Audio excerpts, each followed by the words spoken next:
Welcome to Reading Reorder Paragraphs Practice at number 1. As we just saw in the introduction, in this type of question, you'll see different paragraphs uh, on the screen, and what you have to do is you have to reorder them so that all the paragraphs together make sense. Um, Now, the reading section, it has an overall timer, so there's no time limit. There's no particular time limit for any one question. But for our practice, we'll give 1 minute 30 seconds for each of these questions. However, if you need more time at any stage, you can always pause the video. But as far as possible, try to do that between 1 minute 30 seconds and let's say 2 minute 30 seconds. Alright, let's go to the first question. Here we go.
Alright, that's 90 seconds. If you need a bit more time, you can pause the video. Otherwise, let's go ahead and have a look at the solution. So, the correct order of these paragraphs is here. Now, when you look at these paragraphs, uh, the very first thing that you have to do is try to identify a paragraph that can stand on its own. So, for example, the paragraph might be a definition. So, let's say you were beginning a passage. So, in the beginning of the passage, you'll give some general information or you'll try to define something. And in the subsequent paragraphs, you will give examples of that. You'll refer to that or you'll add more information to it. So, the very first thing is to identify a paragraph which can stand on its own. So, now out of all of this, the last one, which now has the number 1, that mass movement is an important part of the erosional process and is often the first stage in the breakdown and transport of weathered materials in mountainous areas. Now, in this uh, paragraph, there's no word that depends upon any other information. So there's no pronoun, there's no reference to anything else outside of this particular paragraph. So this paragraph, this sentence, therefore, can stand on its own. So that will be the first one. The second, it moves material from higher elevations to lower elevations, where other eroding agents such as streams and glaciers can then pick up the material and move it to even lower elevations. So now, since in the first paragraph it introduces mass movement, and the second, it has a it in it, it moves. So what moves? So that is the mass movement or the erosional process. Erosional process that moves material from higher elevations to lower elevations. So that's why second sentence uh, is the one which is second in the on the screen as well. Now the first paragraph, that is the third one. So mass movement processes are always occurring continuously on all slopes. Some mass movement processes act very slowly, others occur very suddenly, often with disastrous results. Now, this is, more information on mass movement processes, so that's why it's the third um, paragraph. Now, someone might say that, but this could also have been the first paragraph, but no, because the first paragraph, it's a better choice. It's a definition, it introduces, it tells us what mass movement is, and the third only provides us more information. So that's why the the third sentence is the first one. The fourth is any perceptible downslope movement of rock or sediment is often referred to in general terms as a landslide. Now, uh, that sort of further classification of this mass movement, that any downslope movement of rock or sediment is referred to as landslide. So it's kind of a mass movement, and that comes at number four, and that comes before the last paragraph, which is, however, landslides can be classified in a much more detailed way that reflects the mechanisms responsible for the movement and the velocity at which the movement occurs. So now, first of all, it begins with a however. So that means, uh, it is a counter argument to something, and it says that landslides, however, can be classified in a much more detailed way. So that's why it depends upon. So this sentence, it expects that um, landslides, they have been introduced already. So that's why the sentence any perceptible downslope that comes before this. So that's your correct order. And as I said, remember first to find a sentence which can stand on its own. Then second, look for sentences which tell more about, which build upon the first sentence. And any sentence which has got a pronoun or which is referring to something else, or which has a word like however, that would mean that it expects another sentence before it. So try to find that sentence. Okay, and that way you'll have the correct order. All right, now you may pause the video and spend some time understanding in your mind again, why this is the correct order that we have. All right, so make sure that you understand it correctly. Now let's go ahead and begin question number two. Here we go.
All right, that's 90 seconds. If you need more time, you can pause the video.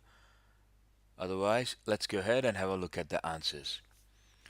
Okay, so the first one, as always, we'll try to find out a sentence, the paragraph that can stand on its own, and that is the first Americans, Paleo-Indians who arrived to the Great Plains were successive indigenous cultures.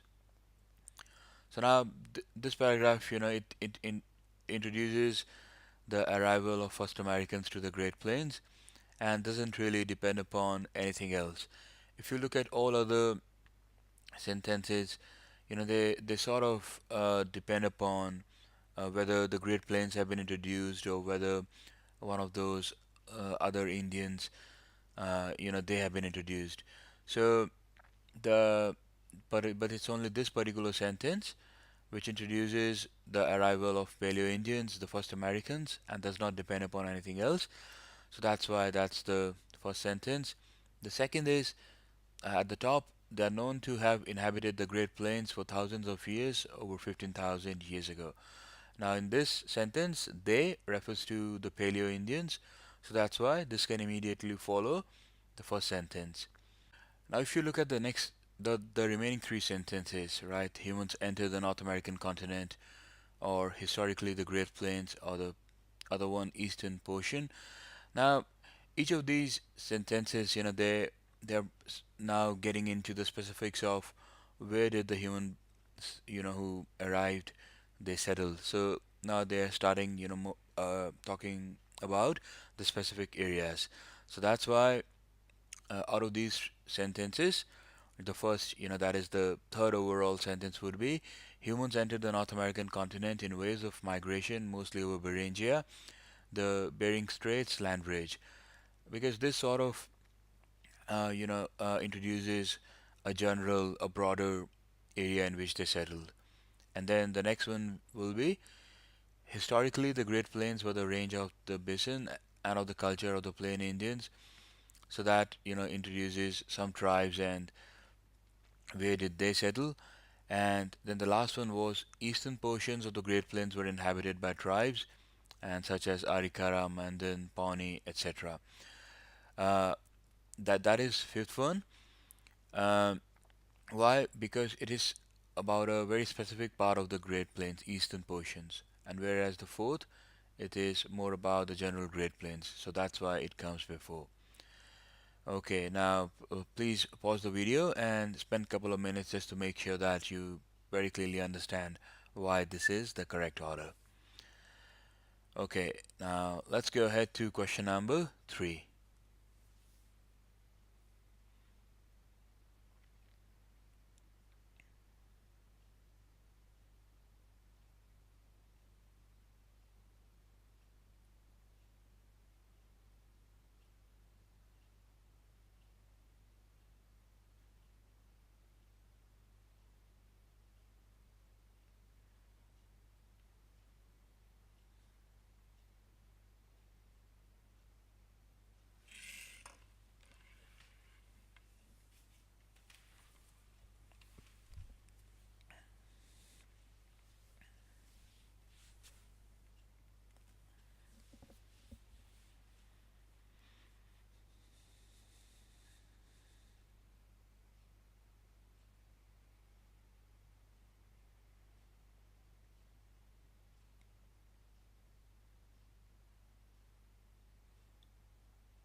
Alright, that's 90 seconds.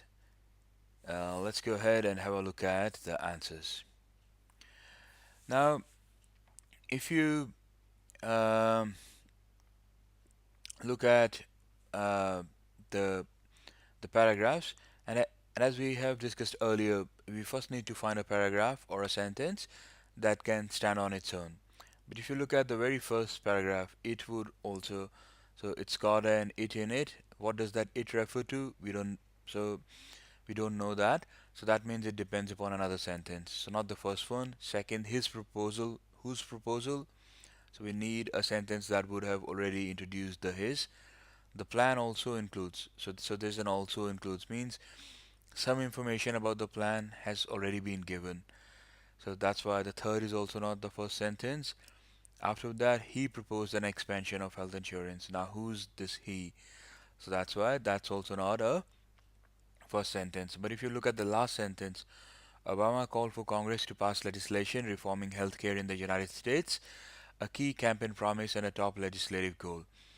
Now, this sentence can stand on its own. Even if you remove all of the sentences, this particular sentence would make complete sense. So that's why it's the first one. The second one is the one above it. He proposed an expansion of health insurance coverage to cover the uninsured, etc. Why? Because it ties in nicely with the introductory fact that Obama called to pass legislation. And the second, what was this legislation? That he proposed an expansion of health insurance coverage. Now, the third sentence is his proposal was to spend 900 billion.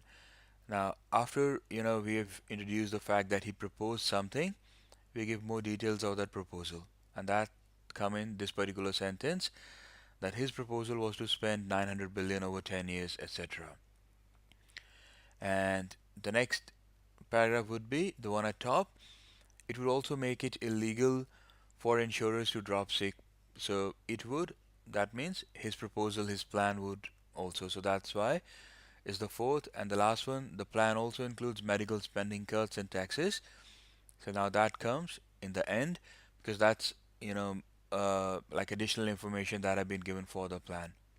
Okay, so just building upon that, the plan also includes medical spending cuts and taxes on insurance companies that offer expensive plans. Alright, now please spend a minute or so and make sure that you understand the reasoning, why we have ordered the sentences in this order. Okay, now let's go ahead to question number 4.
Alright, that's 90 seconds. If you need more time, you can pause the video. The correct order, here it is. So, as always, which sentence can stand on its own? That's the first one. That cattle can tell the difference between familiar and unfamiliar animals of the same species. All other sentences, they refer to some information which, they assume that some information have already been given. So, for example, fifth, although cattle can discriminate.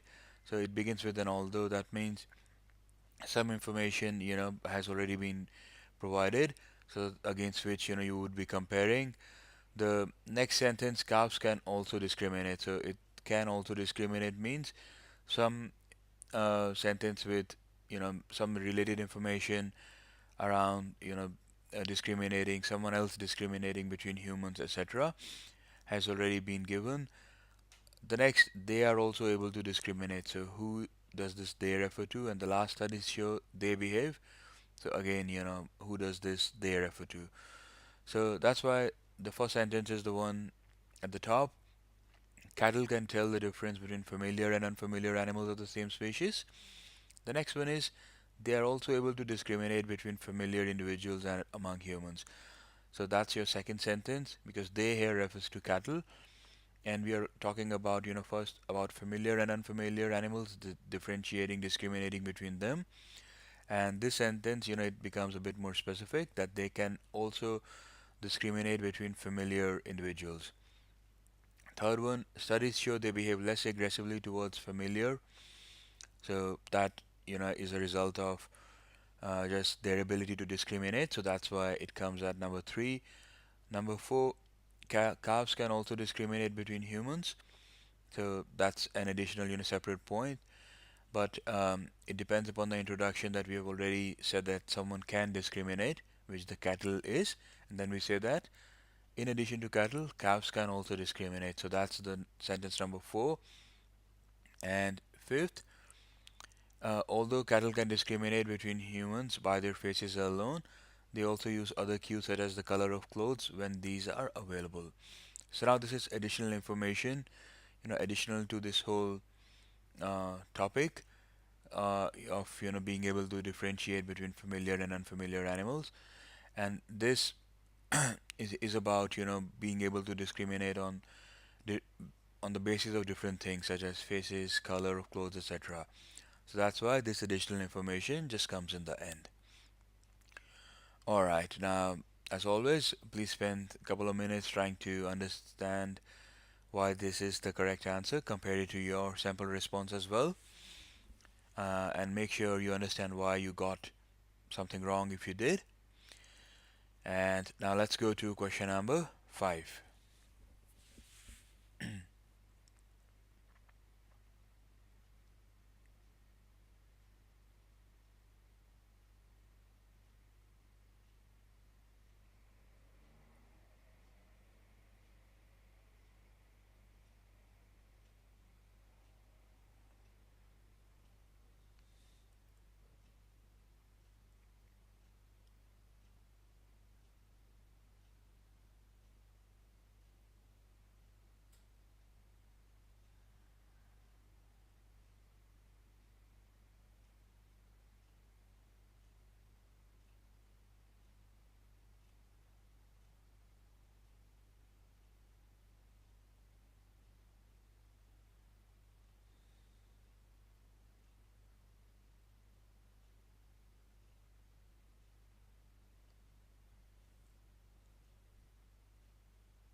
All right, that's 90 seconds.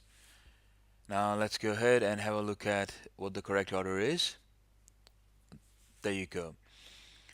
Now, as always, try to find something that can just stand on its own.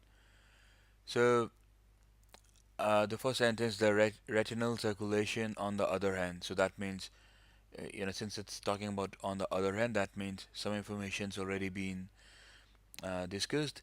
So it's not the first one. Fifth, the central arterial and venula bifurcate several times, etc. Uh, bifurcate several times and run mostly in parallel with some crossovers.